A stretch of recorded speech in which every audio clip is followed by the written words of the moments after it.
नमस्कार विद्यार्थी मित्रांनो, आपल्या स्कॉलरशिप गणित प्रावीण्य क्लास या यूट्यूब चॅनलमध्ये सर्वांचं सहर्ष स्नेह स्वागत. मित्रांनो, आज या ठिकाणी आपण एक नवीन व्हिडिओ घेऊन आलेलो आहोत. तो म्हणजे काय आहे तर आता काही जिल्ह्यांचे निकाल जे आहेत ते प्रकाशित झालेले आहेत. ते म्हणजे महाराष्ट्र गणित अध्यापक महामंडळ आयोजित गणित प्रावीण्य परीक्षा. बरोबर आहे. गणित प्रावीण्य परीक्षा जी आहे ती ही गणित प्रावीण्य परीक्षा ही महाराष्ट्र गणित अध्यापक महामंडळाच्या वतीने संपूर्ण राज्यभर घेतली जाते. ठीक आहे.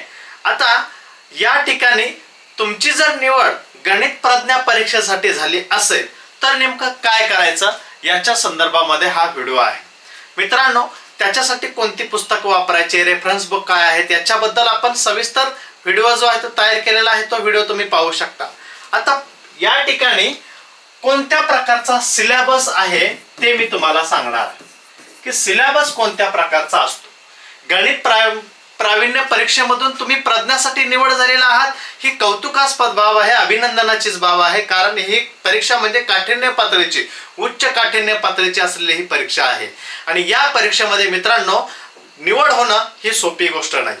त्यातून गणित प्रज्ञा परीक्षेमधून जर तुम्ही मेडल मिळवलं असेल तर निश्चितच तुम्ही एक्सलंट आहात, त्याच्याबद्दल कोणत्याही प्रकारची शंका नाही. मग ते जर तुम्हाला मेडल मिळवायचं असेल तर मित्रांनो त्याच्या अगोदर आपण प्रॉपर सिलेबस समजून घेणं फार आवश्यक आहे. तो प्रॉपर सिलेबस काय आहे. आता यामध्ये टोटल जे प्रकरण आहेत मित्रांनो, टोटल प्रकरण ही 5 प्रकरण आहेत. किती? 5 प्रकरणांमध्ये हा सिलेबस इथे डिवाइड केलेला आहे. टोटल प्रकरण 5 आहेत आणि त्या 5 प्रकरणांमध्ये हा सिलेबस या ठिकाणी आपल्याला बघायला मिळणार आहे. तत्पूर्वी मी एक थोडीशी माहिती तुमच्यासाठी सांगणार आहे की तुम्हाला जर या ठिकाणी मेडल मिळवायचं असेल, तुम्हाला जर त्या ठिकाणी व्यवस्थितपणे प्रॉपर गायडन्स मिळत नसेल, प्रॉपर गायडन्स साठी या ठिकाणी मी तुम्हाला थोडक्यात काही महत्त्वाच्या बाबी ज्या आहेत त्या सांगणार आहे. प्ले स्टोर वरती तुम्ही जायचंय. प्ले स्टोर वरती जाऊन तुम्ही ही जी काही हे जे ऍप आहे Pragya maths teacher SCK sir हे ऍप डाउनलोड करायचं आहे. ओके.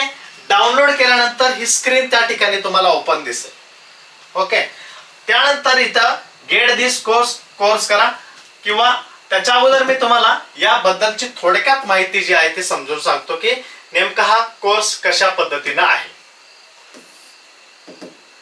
हे बघा, लक्षात घ्या की हा जो काही कोर्स आहे किंवा हा जो सिलेबस आहे याच्याबद्दल थोडक्यात इथं मी माहिती सांगतो आणि मग पुढच्या भागाकडे आपण जाऊया. याचा सिलेबस नेमका काय आहे ते तुम्हाला नंतर सांगतो मी.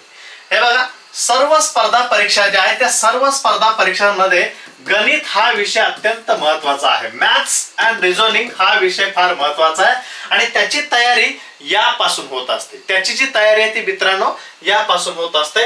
ही गोष्ट आपण प्रकर्षाने लक्षात घेतली पाहिजे. यामध्ये लाईव्ह सेशन जे आहे ते लाईव्ह सेशन डेली 8 वाजता डेली 6 ते 6:30 ते 8 वाजेपर्यंत या ठिकाणी कधी कधी 6:30 ते 8:30 पर्यंत सुद्धा आपण लाईव्ह सेशन घेत असतो. डेली दररोज 6:30 ते 8 पर्यंत तुम्हाला हे लाईव्ह लेक्चर आता जसं मी या ठिकाणी बोलवलं अगदी त्याच पद्धतीने तुम्हाला ते लेक्चर मोबाईलवर बघायला मिळणार आहे. मोबाईलचा उपयोग हा अभ्यासासाठी मित्रांनो करायचा. ओके. अनेक ज्या काही मोठ्या मोठ्या कॉम्पिटिशन्स एक्झाम्स आहेत MPSC UPSC सारख्या त्या परीक्षेचे परीक्षार्थी जे आहेत त्या परीक्षेचे परीक्षार्थी याच पद्धतीने त्या ठिकाणी अभ्यास करतात. ओके. आता यामध्ये काय अपेक्षित आहे तर संपूर्ण जो काही सिलेबस आहे मी आता तुम्हाला सांगणार आहे तो संपूर्ण सिलेबस हा तुम्हाला अत्यंत परफेक्ट आणि चांगल्या पद्धतीने तुम्हाला समजेल या भाषेमध्ये समजून सांगणार आहे. कारण आता प्रावीण्यामध्ये जे काही विद्यार्थी क्वालिफाय झालेले आहेत त्यातील जास्तीत जास्त विद्यार्थी जे आहेत ते या प्रावीण्याच्या ऑनलाईन बॅचला जॉईन होते. लक्षात घ्या. तुम्हाला जर काही संपर्क करायचा असेल तर निश्चितच मी तुम्हाला त्यांचा नंबर सुद्धा देऊ शकेल, त्यांना तुम्ही कॉन्टॅक्ट करू शकता. आता यामध्ये संपूर्ण अभ्यासक्रम जो आहे तो व्यवस्थितरित्या पूर्ण होतो. त्याचबरोबर 10 प्रश्नपत्रिका ज्या आहेत 10 प्रश्नपत्रिका आपण सोडून घेतो. त्याचं एक्सप्लेनेशन जे आहे ते प्रत्येक गणिताचं एक्सप्लेनेशन देतो. त्याचबरोबर मित्रांनो जास्तीत जास्त प्रॅक्टिस क्वेश्चन तुम्हाला तिथं सोडवण्यास दिले जातात. प्रत्येक लेक्चर कधीतरी समजा तुम्ही त्या ठिकाणी नसाल किंवा उपलब्ध नसाल तुमचं लेक्चर बुडालं असेल, त्याच दिवशी तुम्हाला जॉईन करता आलं नाही लाईव्ह लेक्चर, नंतर तुम्ही ते जे लेक्चर आहे त्या 3 महिन्यामध्ये कधीही बघू शकता. 3 महिन्यामध्ये तुम्हाला जेव्हा वेळ मिळेल तेव्हा ते लेक्चर बघू शकता. लेक्चर हे रेकॉर्ड असतं. विथ हा जो स्मार्ट बोर्ड आहे, या स्मार्ट बोर्डच्या मदतीनंच हा लेक्चर त्या ठिकाणी होत असतात. त्यामुळं क्वालिटी जी आहे ती क्वालिटी परफेक्ट या ठिकाणी आता जशी दिसते त्याच पद्धतीने तुम्हाला क्वालिटी दिसणार आहे. आजपर्यंतचा निकाल हे जे आहे ते सांगण्याची आवश्यकता नाहीये. खूप विद्यार्थी जे आहेत 100 पेक्षा जास्त गेल्या 14 वर्षामध्ये मेडल प्राप्त विद्यार्थी जे आहेत ते आपणाकडून झालेले आहेत. त्यांची डिटेल जे आहे ते डिटेल मी काय आता तुम्हाला इथं देत नाही, कारण आपल्याला सिलेबस काय आहे तो पाहायचा आहे. तर महाराष्ट्र गणित अध्यापक महामंडळाने आयोजित ही जी काही गणित प्रज्ञा परीक्षा आहेत, हे याची फी जी आहे ती फार कमी आहे. 345 रुपये फक्त एका मंथला फी आहे. एखाद्या हॉटेलमध्ये जर मित्रांनो गेलो तर 100 दोघं तिघं जर असतील तर 100-200 रुपये सहज निघून जातात. मग आपल्या एज्युकेशनसाठी जर आपण एवढे खर्च केले तर काही त्याला व्हॅल्यू जी आहे ती व्हॅल्यू राहते. आणि त्यामध्ये कोणी अनाथ विद्यार्थी असतील किंवा दिव्यांग विद्यार्थी असतील तर असे जे विद्यार्थी आहेत त्या विद्यार्थ्यांकडून आपण कोणत्याही प्रकारची फीज वगैरे आकारत नाही. या ठिकाणी गेट दिस कोर्स करा, त्यानंतर हे सगळं माहिती जी आहे ती माहिती फिलअप करा. सर्व माहिती जी आहे मित्रांनो ही संपूर्ण माहिती ही सेक्युअर आहे, त्याचा कुठेही दुरुपयोग केला जात नाही. कारण आजपर्यंत या पद्धतीने आपण टीचिंग केलेलं आहे. फुल name, mobile number, email, state त्या ठिकाणी टाका. ओके, तुमची जर इच्छा असेल, तुम्हाला काही शंका असतील तर माझा नंबर त्यावरतीच आहे 88 066 73 72 9 या नंबरवरती तुम्ही कॉल करू शकता. ठीक आहे. नेक्स्ट बघा, आता या ठिकाणी कोणत्या प्रकारचा सिलेबस आहे ते थोडक्यात मी तुम्हाला इथं सांगतो. कोणत्या प्रकारचा सिलेबस आहे. लेक्चरला प्रत्येक कन्सेप्ट जे आहे ते प्रत्येक कन्सेप्ट क्लिअर होते. लेक्चरला आपण लाईव्ह लेक्चरला जेव्हा असतो ना तेव्हा प्रत्येक कन्सेप्ट मित्रांनो क्लिअर होते. लाईव्ह बघणं आणि व्हिडिओ बघणं याच्यामध्ये फार फरक आहे. लाईव्ह लेक्चर बघणं आणि व्हिडिओ बघणं फार फरक आहे. तर लाईव्ह जे आपण अटेंड करतो ते फार इफेक्टिव्ह होत असतं आणि जास्तीत जास्त अटेन्शन जे आहे त्या ठिकाणी आपल्याला मिळतं. आता संख्या ज्ञान मध्ये कोणते घटक आहेत ते संख्या प्रणालीचा विस्तार. ओके, हा पहिला घटक आहे. त्याच्यामध्येच उपघटक दिलेले आहेत बघा. संख्यावरील क्रिया, बेरीज वजाबाकी असेल, गुणाकार आणि भागाकार असेल, त्यानंतर विभाज्यता असेल, त्यानंतर व्यवहारी अपूर्णांक असेल, त्यानंतर दशांश अपूर्णांक असेल. हे संख्या ज्ञानचे काय आहेत, टोटल 6 उपघटक आहेत. हा सिलेबस तुम्हाला व्यवस्थित येणं अपेक्षित आहे, कारण यामध्ये 2च तासाचा वेळ आहे.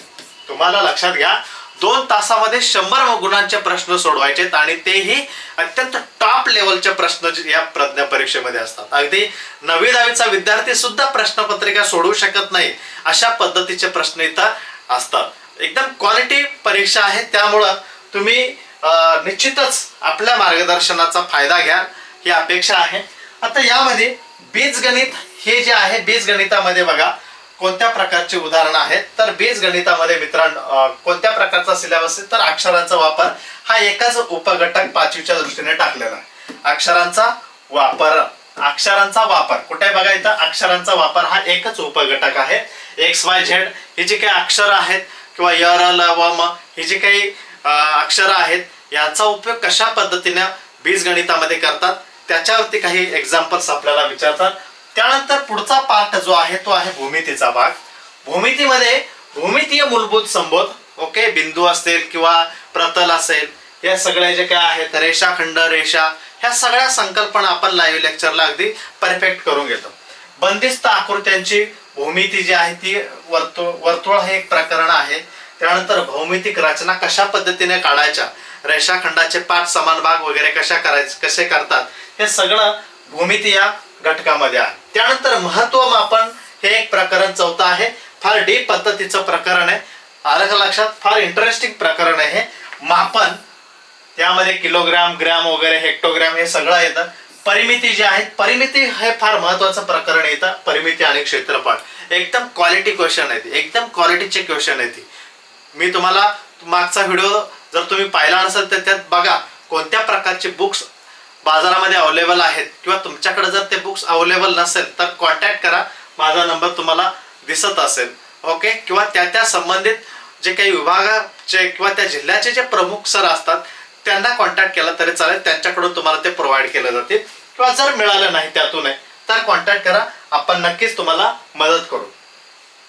तुम्ही ते लेक्चरला जॉईन व्हा किंवा होऊ नका, परंतु निश्चितच प्रज्ञा परीक्षेमधून जे काही विद्यार्थी जे काही क्वालिफाय होतात ते अत्यंत एक्सलंट विद्यार्थी असतात. आणि म्हणून निश्चितच माझ्याकडून जेवढी मदत तुम्हाला करता येईल तेवढी मदत निश्चितच करेल. आता व्यावहारिक गणित मध्ये एकमान पद्धत असते, नफा तोटा असते, शेकडेवारी असते आणि सरळ व्याज असते. मित्रांनो, अशा पद्धतीने टोटल ही जी काही 5 प्रकरणं आहेत 1, 2, 3, 4 आणि हे एक 5वं प्रकरण, या 5 प्रकरणांमध्ये हा संपूर्ण सिलेबस आहे. ओके.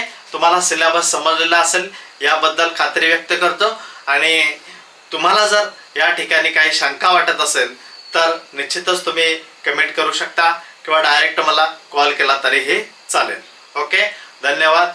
थँक्यू.